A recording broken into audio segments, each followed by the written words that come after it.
This is a 2019 Audi RS5 Quattro, and it is Audi's competitor to the M3 and M4 in the United States. And today I'm going to be bringing you a review of it. My name's Aiden, and you're watching God Next.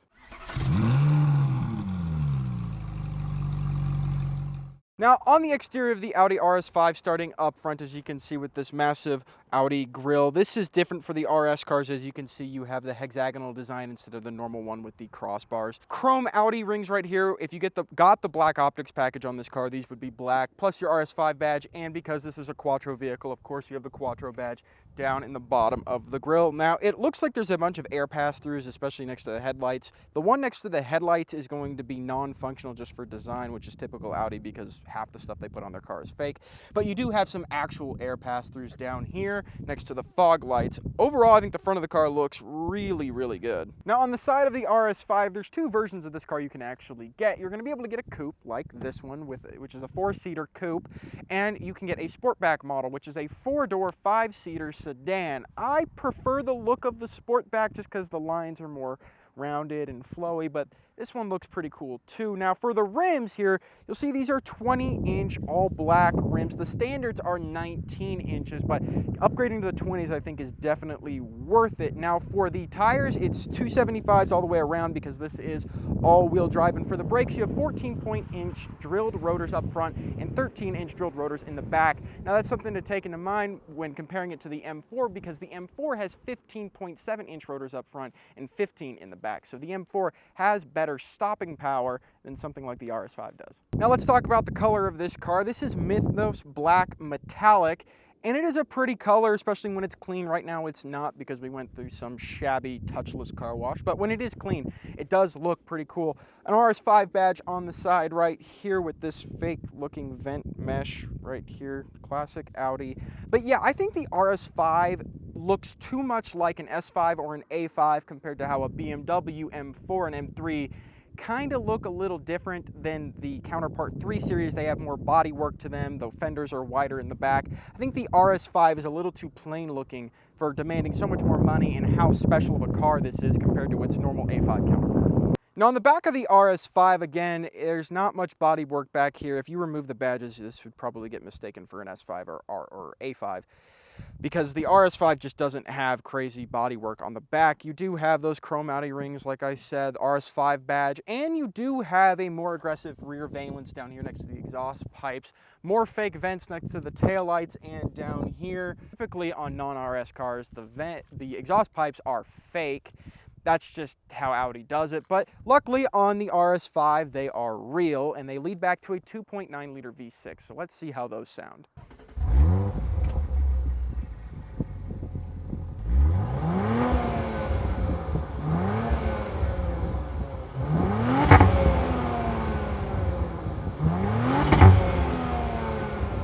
Now, this isn't your father's A5, which means this is powered by a 2.9-liter twin turbocharged V6, makes 444 horsepower and 443 pound-feet of torque. Now, a lot of Audi enthusiasts out there would complain that this engine does make less horsepower than the previous V8 generation of the RS5, and it does make 6 less extra horsepower, but it makes an insane amount more torque than that car did. It's made it to an 8-speed automatic transmission, and when people have tested the 0 to 60 on this car, it gets about a 3.5 second to 60 time. That's aided because this powertrain makes more torque, and because of the all-wheel drive system. And honestly, I think it's a great powertrain for this car. Now, on the interior of the RS5, it's a pretty nice place to be. You have soft-touch materials just about everywhere. It actually seems like you have more nicer materials in here than the M3 or M4. It just seems like there's more leather in more places, but you have the perforated leather on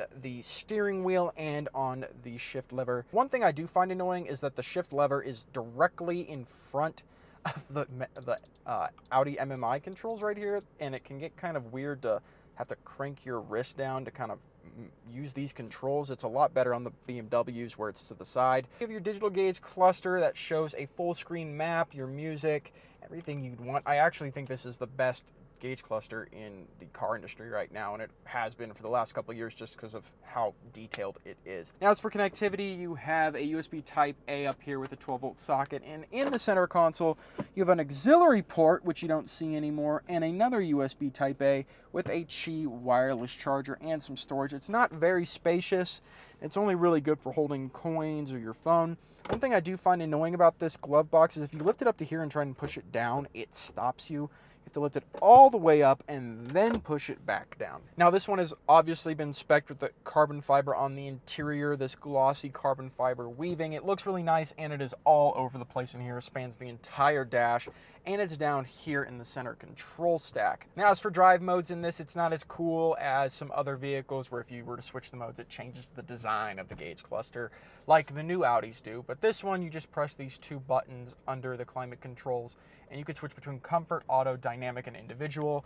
Individual is going to be the one where you can mess with all the settings, and you can do that by just pressing right. And you can adjust settings such as the engine, suspension, steering, sport differential, and the exhaust through this menu. Another cool thing I like about the climate controls is that you have this little screen in the center right here for changing your fan speed and the direction of the air. If you glide your finger over it, it actually highlights what your finger's on. I also love these sport design seats, these RS design seats with the RS logo embossed in it with the red diamond stitching on it. You also have under thigh support. Now, one thing I did want to say about the interior of this car, if you get the windows tinted like these are, the interior starts to feel really, really cramped.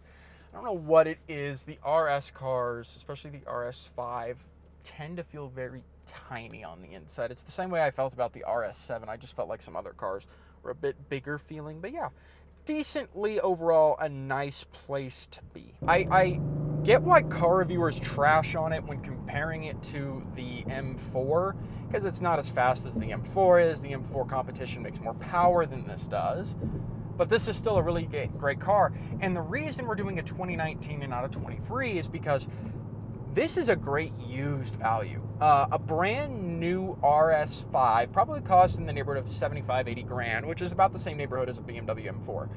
This one cost 58, which is, I think, an amazing value for what you're getting out of this car, because it really is great. The only complaint I have with the driving experience of every day with it is the infotainment system, because this thing is actually pretty good. I mean, if you put any kind of movement into it, it's fast, and it sounds really good, even for that V6. I mean, yeah, the BMWs, I believe, sound a little better, but this is good. And the transmission's very snappy, the steering's good, the Quattro All-Wheel Drive system keeps the car very planted. You could take this to a track and have a lot of fun with it. Now, when it comes to like the customization of the drive modes, I think it's a little lackluster on that. I think with other cars, you get a little more customization over the actual internals of the car. This one, not so much. And honestly, I wish it had maybe a little more power. Because if it had a little more power, I feel like you could just get that little bit more out of it, especially with this all-wheel drive system. Quattro is just unmatched by anything out there. It's just because this car has so little power compared to its rivals. I mean, an M3 competition or even an M3 has 473 to 503 horsepower. This is the first time I've ever driven an RS5. It's forgiving. Everyone can get used to driving this car without any problems. And when you put your foot down on the throttle, it downshifts really well, it takes off. Yeah. And though the brakes are smaller on this car than the M car comparison, it still stops pretty well. And that is a 2019 Audi RS5, and for the $58,000 that this one costs, I absolutely think it's an amazing deal. And if you are looking for a German sports car from the top-end sport models of each of these German brands, I think the RS5, a used one at least, is a pretty good deal. With only 30,000 miles on it, it doesn't feel that worn in, and it still has plenty of life left in it. So if you're looking for a great car that makes tons of power and will impress your friends, this is an amazing car. Thank you for watching.